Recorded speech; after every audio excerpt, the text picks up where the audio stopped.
وعلى نبينا المصطفى وعلى آله وصحبه إلى يوم الوفاء أما بعد رب اشرح لي صدري ويسر لي أمري واحلل عقدة من لساني يفقهوا قولي اللهم علمنا بما ينفعنا وانفعنا بما علمتنا وزدنا علما نافعا اللهم أرنا الحق حقا وارزقنا اتباعه وأرنا الباطل باطلا وارزقنا اجتنابه Rabbana ighfir lana wa liwalidina warhamhum kama rabbawna shighara. Insyaallah kita melanjutkan pelajaran kita dalam kitab Syarhul Usuli min Ilmil Usul, yang di pertemuan sebelumnya kita telah membaca syarahnya, dan sebelumnya lagi kita telah menjelaskan matannya. Yang ini adalah muqaddimah yang kedua, yang penulis menyampaikan kepada kita bahwa 3 permasalahan yang akan disampaikan itu adalah yang harus diketahui dan diamalkan, yang wajib diketahui dan diamalkan. Kemudian di sini kata Syekh bin Baz rahimahullah taala, perhatikan harakatnya yang kemarin luput, tertinggal, bisa diharakatkan. Begitu juga terjemahannya. Wa qala asy-syarihu rahimahullah ta'ala hadhihi al-masailu ats-tsalatsu min ahammil masail allati tata'allaqu bit-tauhid wa huquqihi subhanahu wa ta'ala azza wa jalla. Kata pensyarah rahimahullah ta'ala, hadhil masailu thalathu, 3 permasalahan ini, min ahammil masail allati tata'allaqu bit tauhid, termasuk permasalahan termasuk dari ahammil masail, permasalahan yang penting yang tata'allaqu bit tauhid, berkaitan dengan tauhid, wa huquqihi, dan hak-haknya, yaitu Allah subhanahu wa ta'ala. Dan itu sudah kita bahas. Permasalahan yang pertama tentang tauhid rububiyah, annallaha khalaqana wa razaqana wa lam yatrukna hamalan bal arsala ilaina rasulan faman ata'ahu dakhala jannah wa man 'asahu dakhala an-nar. Permasalahan yang kedua tentang tauhid uluhiyah, annallaha la yarda ayyushraka ma'ahu ahadun fi ibadatihi, la malakun muqarrab wa la nabiyyun mursal. Permasalahan yang ketiga itu adalah tentang wala dan al-bara. Itu adalah bukti apabila kita sudah mengamalkan permasalahan yang pertama dan yang kedua. Ya, jadi 3 permasalahan ini termasuk dari permasalahan yang penting yang berkaitan dengan tauhid dan hak-hak Allah subhanahu wa ta'ala. Dan itu sudah kita bahas, bahwa Allah yang telah menciptakan kita, apa saja dalil-dalilnya.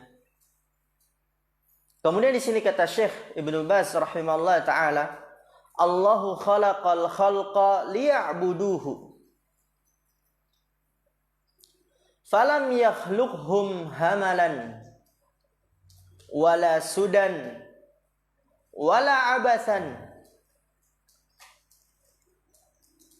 lakinnahum khalaqahum li amrin 'azimin wa li hikmatin 'azimatin. Kemudian apa di sini kata Syekh bin Baz rahimahullah taala, Allahu khalaqal khalqa, Allah menciptakan makhluk. Apa tujuannya? Allah menciptakan saya, kamu, kalian, dia, semuanya, manusia dan jin, liya'buduhu, agar mereka beribadah kepadanya, yaitu kepada Allah. Falam yakhluqhum hamalan, dialah Allah tidak menciptakan mereka sia-sia, wala sudan, dan tidak juga terbengkalai, wala abasan, dan tidak juga terlantar. Ada tujuannya, tidak menciptakan sia-sia. Banyak dalilnya. Allah mengatakan, afa hasibtum annama khalaqnakum abatha? Apakah kalian mengira bahwasanya kami telah menciptakan kalian sia-sia, tanpa ada tujuan, tanpa ada maksud yang besar? Gak mungkin. Oleh karena itu apa kata Syekh di sini? Lakinnahu khalaqahum li amrin 'azim. Akan tapi Allah menciptakan mereka karena perkara yang agung. Wa li hikmatin 'azimatin, dan karena hikmah yang agung, yaitu ibadah. Kemudian lihat apa di sini kata Syekh bin Baz rahimahullah taala. Fiha sa'adatuhum wa fiha najatuhum. Kita terjemahkan dulu. Fiha sa'adatuhum, dan di dalamnya, di dalam ibadah terdapat kebahagiaan mereka. Jadi ini kuncinya. Kalau kita ingin bahagia, ingin senang, ingin tentram, ingin nyaman, maka ibadah kuncinya. Allah yang menciptakan kita, Allah yang memberikan rezeki kepada kita, dan Allah jadikan ketenangan, kebahagiaan, keselamatan ketika kita menghambakan diri kepadanya. Dan itu adalah kekasih yang sebenarnya. Bagi orang yang memiliki kekasih, ketika dia berada bersama dengan kekasihnya, mungkin rasa lelahnya, capeknya, letihnya akan hilang. Berinteraksi dengan kekasihnya yang mungkin sebelumnya dia mumet, pusing, kemudian bertemu, dia akan hilang, akan tenang, akan nyaman. Begitu juga seorang hamba ketika dia sudah menjadikan Allah kekasihnya yang paling tinggi, yang paling besar. Karena Allah yang telah memberikan dia segala-galanya, ketika dia menghambakan diri kepada Allah, sa'adatuhum, akan mendapatkan kebahagiaan. Wa fiha najatuhum, dan di dalamnya terdapat keselamatan mereka. Wa hiya ay ya'budullaha wahdahu la syarika lahu. Kama qala ta'ala, wa ma khalaqtul jinna wal insa illa liya'budun. Yaitu ay ya'budullah, mereka beribadah kepada Allah wahdah, semata. La syarika lahu, tidak ada sekutu baginya. Sebagaimana firman Allah Ta'ala, wa ma khalaqtul jinna wal insa illa liya'budun, dan tidaklah aku ciptakan jin dan manusia kecuali agar mereka beribadah kepadaku. Kemudian di sini kata pensyarah rahimahullah Ta'ala, wa hadhihi al-ibadatu amarahum biha fi qawlihi subhanahu, ya ayuhan nasu ubudu rabbakum, wa fi qawlihi ta'ala, wa qada rabbuka alla ta'budu illa iyyah, wa qawlihi fa'budillaha mukhlishan lahud-dina. Kemudian wa fi qawlihi wa ma umiru illa liya'budullaha mukhlishina lahud-dina. Kemudian kata Syekh bin Baz rahimahullah ta'ala, wa hadhihi ibadah ini amarahum biha, Allah memerintahkan mereka, yaitu makhluk, biha dengannya, memerintahkan mereka para makhluk untuk beribadah. Apa alasannya? Alasannya simpel, karena Allah yang telah menciptakan kita, Allah yang telah memberikan rezeki kita, memberikan kita segala-galanya. Kita hanya seorang budak, hamba saya, abdun, itu dia budak. Mungkin kalau ada seorang ditanya, kenapa kamu mau berbakti kepada orang tuamu? Iyalah Ustaz, kan dia sudah melahirkan saya, dia sudah membesarkan saya, dia sudah memberikan makan, memberikan pendidikan, dan semua itu dengan kasih sayang. Lalu bagaimana Allah yang sudah menciptakan, memberikan rezeki, memberikan segala-galanya? Maka Allah lah satu-satu yang berhak untuk diibadahi. Dan Allah memerintahkan untuk kita beribadah. Dalam firman-Nya yang pertama surat Al-Baqarah ayat 21, ya ayuhan nasu ubudu rabbakum, wahai sekalian manusia, sembahlah oleh kalian Rabb kalian. Dan dalam firman-Nya, wa qada rabbuka alla ta'budu illa iyyah, Wa qadha rabbuk, dan Rabbmu telah menetapkan, mewajibkan, alla ta'budu illa iyyah, janganlah kalian beribadah kecuali kepadanya.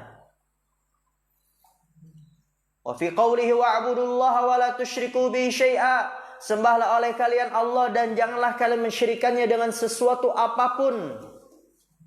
Dan dalam firman-Nya, fa'budillaha mukhlishan lahuddin, sembahlah oleh kalian Allah dalam keadaan ikhlas kepadanya dalam beragama, yaitu beribadah. Nah, paket. Dan dalam firman-Nya, wa ma umiru illa liya'budullaha mukhlishina lahuddin, dan tidaklah mereka diperintahkan kecuali agar mereka beribadah dalam keadaan ikhlas hanya kepadanya dalam beragama.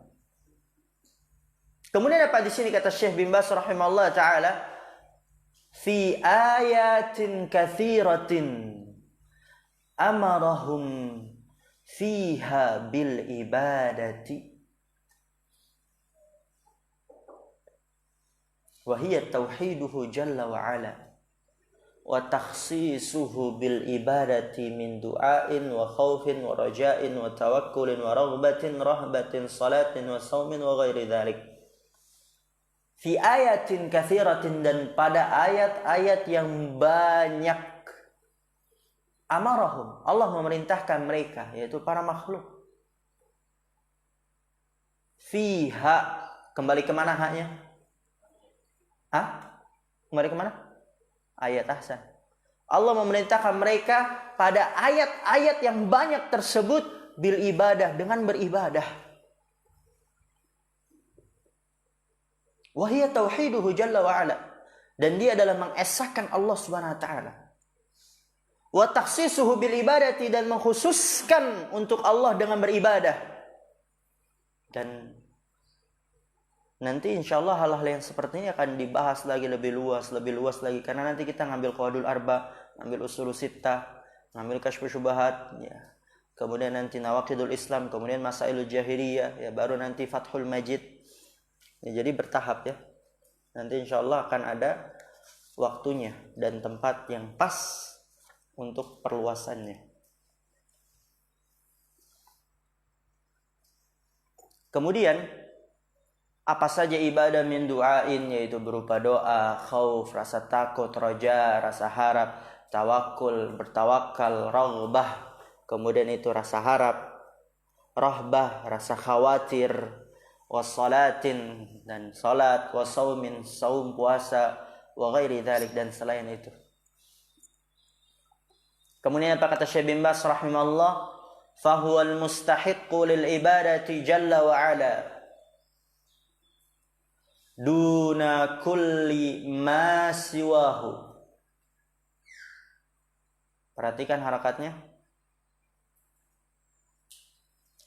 Wa yadkhulu fi dhalika fi'lul awamiri wa tarkun nawahi fa ada'ul awamiri allati amaraka Allahu biha wa rasuluhu wa tarkun nawahi allati nahaka Allahu anhu wa rasuluhu. Di situ fa'adaul awamiril lati amarakallahu biha wa rasuluhu juga dibaca wa tarki ya, kemarin ya. Ana sudah sampaikan itu biar atof ke al awamir, yaitu ada tarki. Melaksanakan peninggalan. Atau dia atofnya ke ada'u. Ke ada'u, ya, tarkun nawahi. Melaksanakan peninggalan, dia laksanakan itu untuk meninggalkan larangan. Oke, nahakallahu anhu wa rasuluhu. Kullu hadza dakhilun fil ibadati wa hadza huwal islamu wa huwa ad-dinu wa huwal imanu wa huwal huda. Kemudian apa di sini kata Syekh rahimahullah taala, fa huwal mustahiqqu lil ibadati jalla wa ala. Maka dia adalah yang berhak untuk diibadahi. Duna kulli ma siwah, Bukan setiap apapun selain Allah. Apapun selain Allah tidak berhak untuk diibadahi, hanya Allah. Wa yadkhulu fi dzalik, dan masuk pada hal itu, yaitu penghambaan, peribadatan adalah fi'lul awamiri, mengerjakan perintah-perintah. Wa tarkun nawahi, dan menjauhi larangan-larangan, maka itu adalah penghambaan diri kepada Allah. Maka apabila seseorang ingin tinggi derajatnya di sisi Allah, ingin menjadi kekasih di antara kekasih-kekasih Allah, kerjakan ibadah. Bukan tidak sebagaimana pemahaman sebagian orang. Ketika orang dia sudah tinggi derajatnya, sudah jadi wali, gak perlu lagi ibadah. Nah, itu keliru.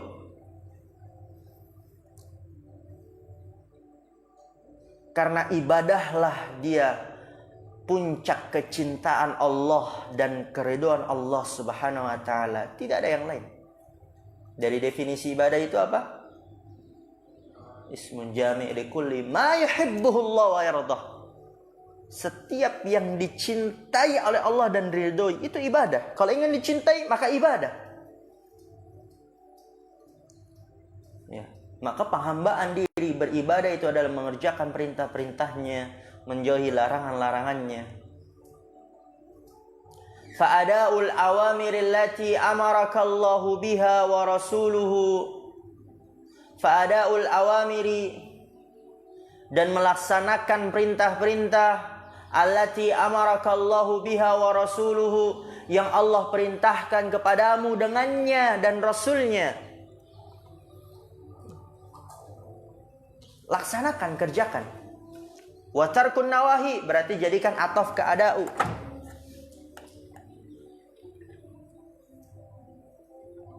Dan meninggalkan larangan allati nahakallahu anha wa rasuluhu,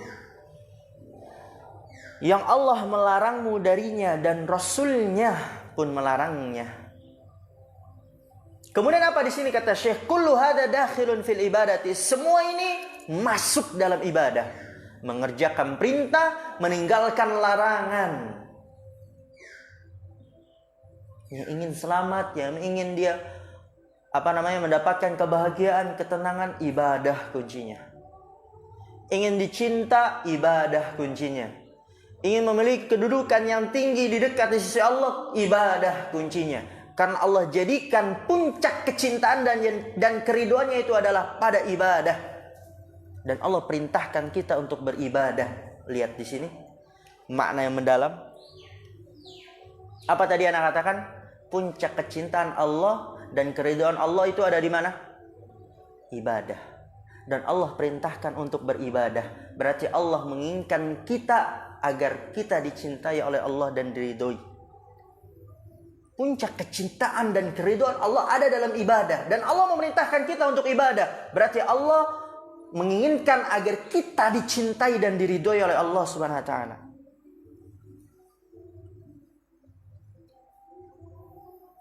Dan keselamatan ada dalam ibadah. Allah ingin kita selamat dari neraka. Allah nggak mau kita masuk neraka.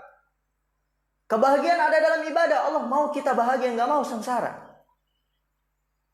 Dan itu adalah ar-Rahmannya Allah Subhanahu wa taala. Oleh karena itu di sini kata Syekh, kullu hadza dakhilun fil ibadah, semua ini masuk dalam ibadah. Wa hadza huwal islamu, dan ini dia adalah Islam. Wa huwad dinu, dan dia adalah agama. Wa huwal imanu, dan dia adalah iman. Wa huwal huda, dan dia adalah petunjuk. Kemudian apa kata Syekh? Fala tusalli illa lillahi, wala tarka' illa lahu, wala tazbah illa lahu, wala tad'u illa iyyahu, wala tatawakkal illa alaihi, ila ghairi dzalik, ila ghairi hadza minal ibadati. Kemudian di sini kata Syekh, fala tusalli illa lillah, maka dari itu janganlah kamu salat kecuali untuk Allah. Jangan kita salat untuk kuburan, lain. Ila hamma ma turid bala yaqulu, ya, kalau atau qada yaqdi aqdil hajah, urid an aqdiyal hajah, sama.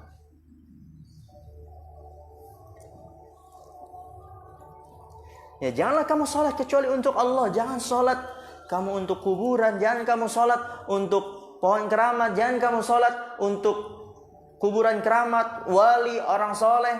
Untuk Allah. Wala tarka illa lahu. Janganlah kamu ruku kecuali untuk Allah. Ruku apapun itu, baik ketika dalam sholat ataupun di luar sholat, gak boleh kita ruku kecuali hanya untuk Allah.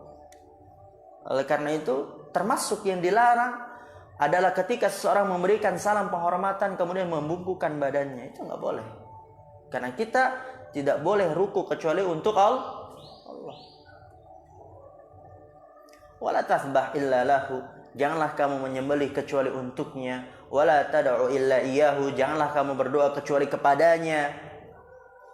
Wala tatawakkal illa alaihi. Dan janganlah kamu bertawakal kecuali kepadanya. Ila ghairi hadza minal ibadat.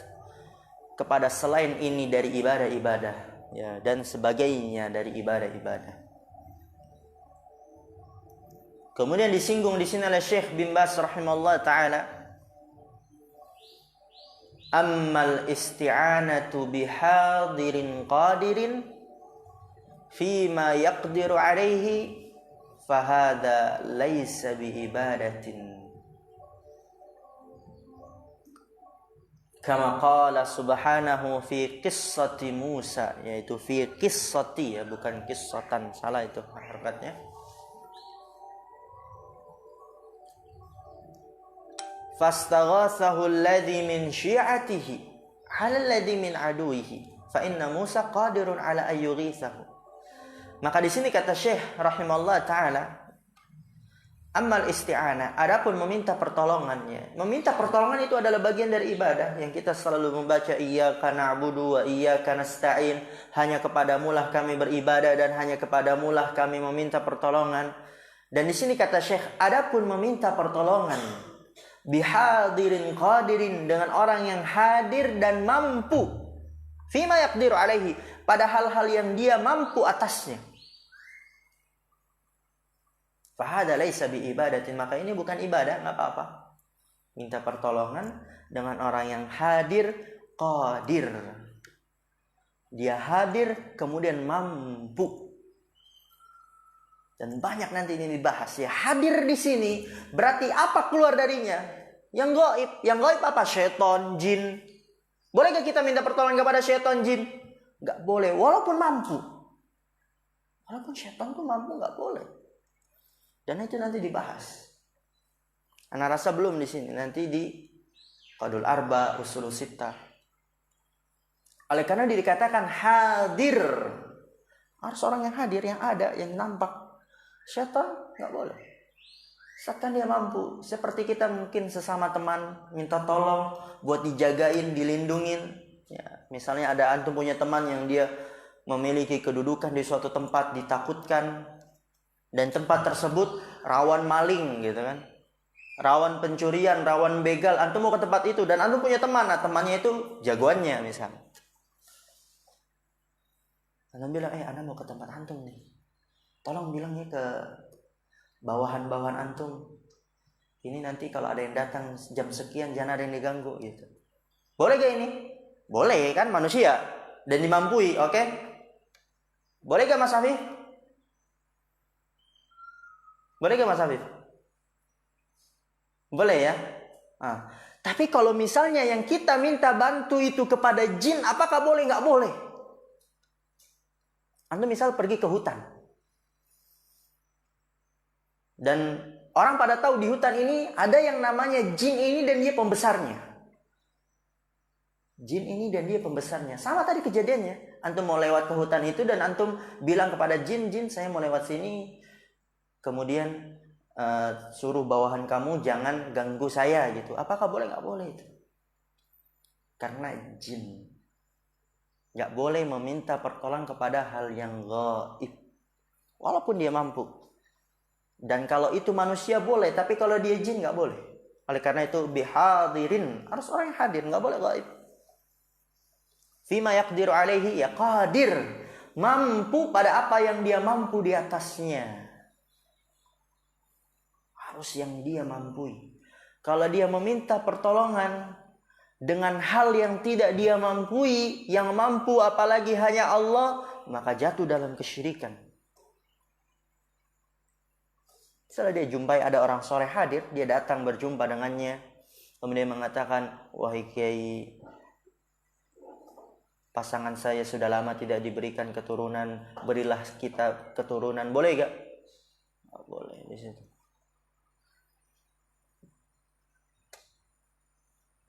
Wahai kiai, ini dagangan saya baru buka, tapi kok udah berjalan sebulan nggak ada yang beli, nggak rame-rame gitu. Tolong buatkan dagangan saya ini rame. Ini kiai bukan pembisnis gitu, nggak tahu apa-apa tentang bisnis. Kecuali ya pasti dia meminta itu karena ada jin di situ, karena dia meyakini kiainya memiliki kekuatan di situ. Maka syarat agar dibolehkan meminta pertolongan kepada selain Allah, dia itu adalah harus kepada yang hadir dan qadir dan mampu pada apa yang ia mampu di atasnya.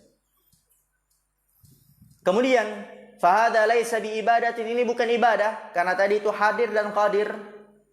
Kama qala subhanahu fi qissati Musa, sebagaimana firman Allah taala dalam kisah Nabi Musa, fastaghathahu alladhi min syi'atihi, maka dia yaitu temannya dari golongannya, min syi'atihi, dari golongannya yaitu Bani Israel, istaghathahu, meminta pertolongan kepada Nabi Musa. Yang meminta pertolongan siapa? Min syi'atihi, itu dari golongannya, dari Bani Israel. Alladzi min aduihi, untuk mengalahkan musuhnya. Ya, kemudian Nabi Musa sekali pukul mati langsung musuhnya. Ya, maksudnya apa di sini saksi pembahasannya? Fa inna Musa qadirun ala ayyughithahu, karena sesungguhnya Nabi Musa mampu untuk memberikan pertolongan kepadanya. Sehingga tidak mengapa di situ istighatsah, meminta pertolongan kepada selain Allah, karena hadir dan qadir, mampu di situ. Kemudian amma du'aul mayyiti wa du'aul ghaibi alladhi la yasma'u kalamaka aw du'aus sanami awil jinni awil ashjari wa nahwiha, hadha syirkul musyrikin wa huwa syirkul akbar. Apa di sini kata Syekh? Amma du'aul mayyit, adapun berdoa kepada mayyit, wa du'aul ghaib alladzi la yasma'u kalamaka, dan doa ghaib, orang yang tidak hadir, juga jin, juga syaitan yang tidak mendengar ucapanmu. Au du'aus sanam, atau berdoa meminta kepada patung, jin, pepohonan dan sebagainya. Fa hadza syirkul musyrikin, ini kesyirikan orang-orang musyrik. Dan lagi-lagi ini nanti akan dibahas panjang dalam kitab Syarah Qaulul Arba'. Nggak usah risau, nanti dibahas. Pembukaan untuk pemula. Wa huwa syirkul akbar, dan dia adalah syirik besar. Alladzi qala Allah fihi, yang Allah berfirman tentang syirik besar tersebut, inna syirka la zulmun azim, sesungguhnya kesyirikan itu adalah benar-benar kezaliman yang besar. Sesungguhnya kesyirikan yang di sini adalah syirik besar, itu adalah kezaliman yang besar. Ustaz, syirik kecil gimana? Ya, syirik kecil itu juga bahkan melebihi dosa besar. Jadi ketika ada orang melakukan syirik kecil, maka itu lebih parah, lebih besar di sisi Allah daripada membunuh, berzina, merampok dan lain sebagainya. Ini nanti pembahasannya ada. Wa qala ta'ala walau asyraku la habita anhum ma kanu ya'malun. Di sini Syekh menjelaskan, membawakan firman Allah, bahaya dari dosa syirik. Tadi pertama, dosa syirik adalah kezaliman yang besar. Kedua di sini walau asyraku la habita anhum ma kanu ya'malun. Apa kata Allah? Kalau mereka nih para nabi, lihat, para nabi, asyraku itu yang disebutkan, yang maksud adalah para nabi. Jikalau mereka melakukan syirik, la habita anhum, niscaya akan hancur dari mereka apa yang dahulu mereka kerjakan. Yang dahulu mereka kerjakan, amalannya hangus. Ini bahaya yang kedua, ketika seorang melakukan kesyirikan, amalannya hangus. Dia sudah hidup 50 tahun, 60 tahun, umroh berpuluh-puluh kali, sholat mungkin berapa ratus rakaat, dia sudah kerjaan ribuan ya, selama 50 tahun. Kemudian dia melakukan kesyirikan, sesaat hancur semua ibadahnya, hangus semua ibadahnya. Saat kalau dia bertaubat gimana, kembali lagi gak? Nanti akan ada pembahasannya. Wa qala subhana innallaha la yaghfiru an yushraka bihi wa yaghfiru ma duna dzalika liman yasha. Dan ini bahaya dari dosa syirik yang ketiga. Innallaha la yaghfiru an yushraka bihi. Sesungguhnya Allah tidak akan mengampuni dosa syirik. Ayyushraka bihi, ya. Allah disyirikkan dengannya. Wa yaghfiru ma duna dzalika liman yasha, dan Allah mengampuni dosa selain syirik kepada orang yang Allah kehendaki. Dan ini dengan catatan apa? Ketika dia tidak bertaubat selama hidupnya. Paham insyaallah? Di sini tidak diampuni kapan? Ketika dia tidak bertaubat. Kalau dia selama hidupnya sebelum mati dia bertaubat, Allah akan mengampuninya. Insyaallah. Yang dimaksud di sini tidak diampuni itu ketika dia tidak bertaubat.